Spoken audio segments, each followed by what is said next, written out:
প্রিয় বন্ধুরা, প্রীতি, সালাম এবং শুভেচ্ছা নেবেন। আমি অনেক আগে একবার বলেছিলাম যে 31শে মার্চের মধ্যে ডক্টর ইউনূসের পতন নিশ্চিত। তো আজকে আমি যখন কথা বলছি তখন এটা জুলাই মাস, 31শে মার্চ পেরিয়ে গেছে, কিন্তু ডক্টর ইউনূস এখনো ক্ষমতায় আছেন, তিনি চলে যান। সেদিন কেন যাননি এটি নিয়ে আমি এতদিন আসলে কথা বলিনি। আজ একটু ইশারায় বলবো, ইঙ্গিত দেব যে একটা লোকের বেইমানির কারণে সেদিন ডক্টর ইউনূসের পতন হয়নি। সবকিছু সেট ছিল, রেডি ছিল, কিন্তু একটা মানুষ শেষ মুহূর্তে চোখ উল্টিয়ে ফেলেছে। এই মানুষটির আমি নাম বলবো না, কিন্তু আপনারা আহ, আমার বাকি কথা শুনে আমি নিশ্চিত আপনারা বুঝতে পারবেন। এই লোকটা যখন আপনার সাথে কথা বলবে মনে হবে যে তিনি আপনারই লোক, আপনার পছন্দ মতো কথা বলছে। সে যখন পেন্টাগনের সাথে কথা বলে তখন সে পেন্টাগনের লাইনে কথা বলে, যে সে যখন ভারতের সাথে কথা বলে তখন সে ভারতের লাইনে কথা বলে।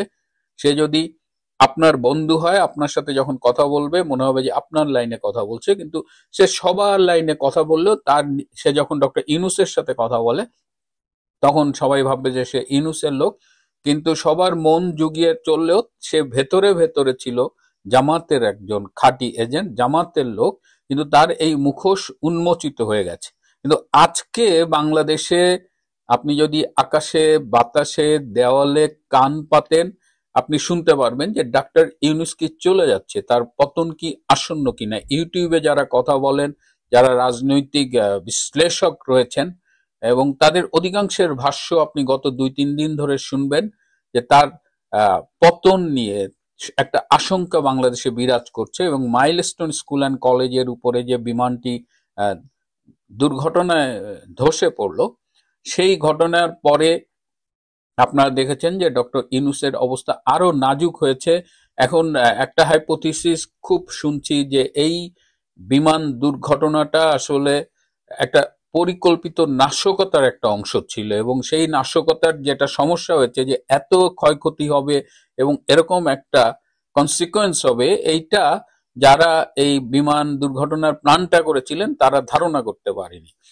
গোপালগঞ্জের যে গণহত্যা হলো আপনারা দেখেছেন, সেটা থেকে দৃষ্টি সরাতে গোপালগঞ্জের ফলে আর্মি যে একটা বিতর্কিত ভূমিকায় পড়লো, সেইখানে আর্মিকে হিরো বানানোর যে একটা প্রজেক্ট নেওয়া ছিল সেই প্রজেক্টটা ফেল করেছে। এবং ফেল করেছে তো করেছে, এখন আর্মির গায়ে এমন কালিমা লেগেছে যে সেই কালিমা সহজে যাবে না। সো ন্যাচারালি আর্মি কিন্তু খুব ক্ষুব্ধ অবস্থায় আছে। আপনারা জানেন যে আর্মির প্রমোশন বোর্ডের মিটিং চলতেছে, এই পুরা সোমবার থেকে শুরু হয়ে পুরা সপ্তাহটাই মিটিং চললো। এবং গত রবিবার ডক্টর ইউনূস এই প্রমোশন বোর্ডের উদ্বোধন করেছিলেন, এবং তিনি উদ্বোধন করতে গিয়ে তার ভাষণে বলেছিলেন সৎ, যোগ্য এবং দক্ষ আর্মি কর্মকর্তাদের প্রমোশনের জন্য বিবেচনা করতে। এর আগে সাধারণত দীর্ঘদিন বলা হয়েছে মুক্তিযুদ্ধের চেতনায় বিশ্বাসী দক্ষ যোগ্যদের প্রমোশন দেওয়ার কথা বলা হতো, কিন্তু এবার সৎ শব্দটা যোগ করা হয়েছে। এই সৎ শব্দটা যোগ করার কারণে আর্মির মধ্যে একটা প্রতিক্রিয়া দেখা দিয়েছে, কারণ এই সৎ শব্দটার বাংলাদেশের সোল এজেন্সি হলো জামাতে ইসলামী। সমস্যা হলো যে সাধারণত বোর্ডে যাদের প্রমোশনের জন্য নাম যায় তাদের হয়তো 1/3 প্রমোটেড হয়, 2/3 প্রমোটেড হয় না। তাও মানে কি, যে 2/3 প্রমোশন হলো না তারা কি অসৎ? সো এখন যারা প্রমোটেড হবে না, বোর্ডে নাম যাবে, তাদের এই একটা সামাজিক বিড়ম্বনার মধ্যে কিংবা উইদিন দ্য প্রফেশন একটা বিড়ম্বনার মুখোমুখি হতে হবে যে ওই বেটা অসৎ, ওর প্রমোশন হয়নি। তো এটা নিয়ে কিন্তু আর্মির মধ্যে একটা ব্যাপক ক্ষোভ দেখা গেছে। এবং আমি অনেকের সাথে কথা বলেছি, এটা কিন্তু আমার আবিষ্কার নয়, এটা আমি তাদের কাছ থেকেই পেয়েছি, যে সেনাবাহিনীকে জামাতিকরণ করার জন্য যে যতগুলো ছোট ছোট উদ্যোগ নেওয়া হচ্ছে, যেগুলোর লং টার্ম ইফেক্ট খুব খারাপ। আমরা প্রমোশন বোর্ডের তালিকার জন্য অপেক্ষা করছি যে কারা প্রমোটেড হলো, তারপরে হয়তো কিছু কমেন্ট করব। কিন্তু যেটা বলছিলাম যে ডক্টর ইউনূস এই যে নিজেও খুব আতঙ্কিত হয়ে গেছে, এবং এই আতঙ্কিত হওয়ার লক্ষণ হলো যে তিনি প্রথমে 4টি রাজনৈতিক দল ডেকেছিলেন, পরে আরো কয়েকটি রাজনৈতিক দল ডেকেছেন, এবং সবার কাছে কিন্তু এই মাইলস্টোনের দুর্ঘটনা নিয়ে কথা না, সবার কাছে তিনি একটাই অ্যাপিল করেছেন যে এই পরিস্থিতিতে আমার যদি পতন হয় তাহলে আপনাদেরও রক্ষা থাকবে না, স্বৈরাচার ফিরে আসবে, হাসিনা ফিরে আসবে। সুতরাং আমাদের ঐক্যবদ্ধভাবে হাসিনা ফেরাটা ঠেকাতে হবে। মানে নিজেরা যে দোষ করছে, নিজেরা যে দেশের 12টা বাজাচ্ছে, সেটা নিয়ে তাদের কোনো টেনশন নাই। তার একটাই টেনশন, এবং দেখলাম যে এই বটিকা তিনি সবাইকে গেলাচ্ছেন, এবং সবাই তখন হ্যাঁ তাই তো, হাসিনা ঠেকাও, ফ্যাসিস্ট ঠেকাও।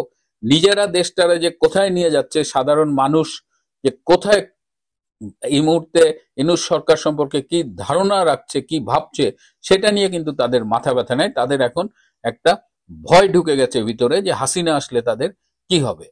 এবং এই যেসব দল ইউনূসের ডাকে সাড়া দিয়ে দেখা করেছে, তাদের অনেকে আবার বাইরে এসে বলেছে যে যখন আপনি বিপদে পড়েন তখন আমাদের ডাকেন, আমাদের কাছে উদ্ধার চান, কিন্তু আবার আপনি প্রোটেকশন দেওয়ার ব্যাপারে আপনি এনসিপি নামক একটা দলের প্রোটেকশন দিয়ে বেড়ান। সুতরাং দলগুলো যে খুব হ্যাপি তা না, কিন্তু এই জামাতে ইসলামী যারা কাঠি নাড়াচ্ছে পেছন থেকে, এনসিপি, এই দুটা দল হলো ইউনূসের ডান হাত বাম হাত। আর বিএনপি বৃহত্তর রাজনৈতিক গেমে অ্যান্টি আওয়ামী লীগের জায়গা থেকে, এবং ক্ষমতায় না থাকলেও তারা ছেঁচড়ামি, লুটপাট, দান্দাবাজি, চাঁদাবাজি, খুন খারাপি সবই তারা করছে। তাদের লন্ডনে বসে নেতা ঠিকই বড় অঙ্কের চাঁদাবাজি করছে। সুতরাং তারাও বলা যায় যে এক ধরনের ক্ষমতা উপভোগ করছে। সুতরাং এই অবস্থায় তারাও দেখলাম যে ডক্টর ইউনূসের সাথে এই ডাকলেই ছুটে যাচ্ছে। এত বড় একটা দল বিএনপি, তার যে একটা নিজস্ব রাজনৈতিক স্ট্যান্ড, সেটা আমরা দেখতে পাচ্ছি না। পুরো দেউলিয়া একটা অবস্থানে তারা আছে। এখন এই ভয়ের ফলে আরেকটা খুব মজার ঘটনা ঘটেছে। আপনাদের জানাই, গত 4-5 দিন রাতের বেলায় ডক্টর ইউনূস কিন্তু যমুনায় ঘুমোচ্ছেন না। রাত 8টা বাজলেই তিনি যমুনা ছেড়ে চলে যান, এবং পরের দিন সকাল 8টায় আবার যমুনায় ফিরে আসেন। কামরুল হাসান আনসারী নামে একজন জামাতের সমর্থক অনুসারী আছেন। তিনি গোলাম আজমের খুব ঘনিষ্ঠ ছিলেন। প্রতি রাতে এই কামরুল হাসান আনসারী ডক্টর ইউনূসকে নিয়ে ক্যান্টনমেন্টে চলে যান। তিনি ক্যান্টনমেন্টে রাত্রি যাপন করেন, এবং এই আনসারী আবার সকালে ডক্টর ইউনূসকে ফিরিয়ে দিয়ে যায়। তিনি ভয়ে যমুনায় থাকেন না যে হয়তো রাতে কোনো কিছু একটা ঘটে যেতে পারে এবং তাকে ক্ষমতাচ্যুত করা হতে পারে।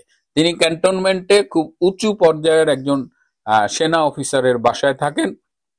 তো ডক্টর ইউনূস এত ভয় পাচ্ছেন কেন? এই যে সচিবালয়ের যে আন্দোলনটা হলো, এটাকে অত্যন্ত পরিকল্পিতভাবে তারা এটাকে ছাত্রলীগের আন্দোলন বলার চেষ্টা করছে, কিন্তু তারাও জানে, দেশবাসীও জানে, যারা আন্দোলনে অংশগ্রহণ করেছে সেই ছাত্রছাত্রীরাও জানে যে এটা সাধারণ ছাত্রছাত্রীদের একটা স্বতঃস্ফূর্ত ক্ষোভ, বিক্ষোভ, এবং সবাই ডক্টর ইউনূসকে মোটামুটি লাল কার্ড দেখিয়ে দিয়েছে। একদম জামাত বা এইসব রাজনৈতিক চামচা ছাড়া সাধারণ মানুষের পক্ষ থেকে ডক্টর ইউনূসকে অনেক আগেই হলুদ কার্ড দেখানো হচ্ছিল, কিন্তু তাকে লাল কার্ড দেখানো হয়ে গেছে। তো এই অবস্থায় ডক্টর ইউনূসের সম্ভাব্য 3টা পরিণতি হতে পারে। একটা হলো যে তিনি ক্ষমতাচ্যুত হয়ে বন্দী হতে পারেন। দ্বিতীয় হলো তিনি হয়তো দেশ ত্যাগ করতে পারেন, দেশ ত্যাগ করে পালিয়ে যেতে পারেন। দ্বিতীয় কোনো দেশে, কয়েকটা দেশের নেগোসিয়েশন চলতেছে, তিনি পালিয়ে কোন দেশে যেতে পারেন। ফ্রান্স তার একটা পছন্দের দেশ যেখানে তিনি পালিয়ে যেতে চান। এছাড়া আমি অনেক আগে বলেছিলাম যে ইস্ট তিমুরের মতো কিছু দেশ আছে, যদি বড় দেশগুলো তাকে জায়গা না দেয় তাহলে হয়তো ইস্ট তিমুরের মতো দেশে তিনি পালিয়ে যাবেন। কিন্তু তার এই পালানোর দেশের মধ্যে আবার পাকিস্তান নেই, এটা আমাকে একটু অবাক করেছে। তৃতীয় আরেকটা পরিণতি হতে পারে, সেইটা সম্ভাবনা খুব কম, কিন্তু রাজনীতিতে তো বলা যায় না, আমি সেই পরিণতির কথাটা এখানে উচ্চারণ করছি না। কিন্তু ডক্টর ইউনূস ভয়াবহ অবস্থার মধ্যে আছে, এবং তার উপদেষ্টা পরিষদের মধ্যে এক ধরনের কাঁপুনি কাজ করছে। শনিবার, আজকে এই যদিও সরকারি ছুটির দিন, কিন্তু অনেক উপদেষ্টাই শনিবার দিন অফিস করে, কিন্তু আজকে কোনো উপদেষ্টাকে অফিস করতে দেখা যায়নি। এবং আজকে আমি যখন রেকর্ড করছি, দুপুর 3টার দিকে ঢাকায় একটা জরুরি উপদেষ্টাদের মিটিং হওয়ার কথা শুনেছি। তো এটি এখনো আমি নিশ্চিত না, একটা মিটিং হতে পারে।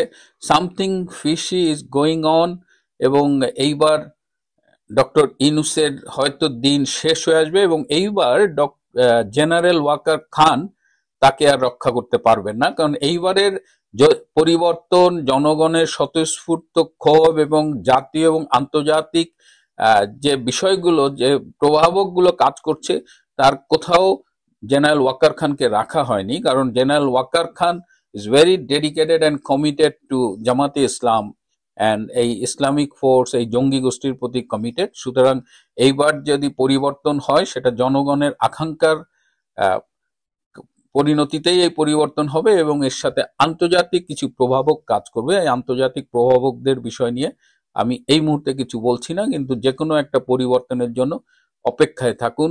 বাংলাদেশে নতুন দিন, নতুন সূর্য উদয়ের ব্যাপারটা যা সময়ের ব্যাপার। Please wait and have patience. আজ এ পর্যন্তই। ভালো থাকবেন, সুস্থ থাকবেন, তার চেয়েও জরুরি হলো নিরাপদে থাকবেন। সবাইকে অনেক ধন্যবাদ।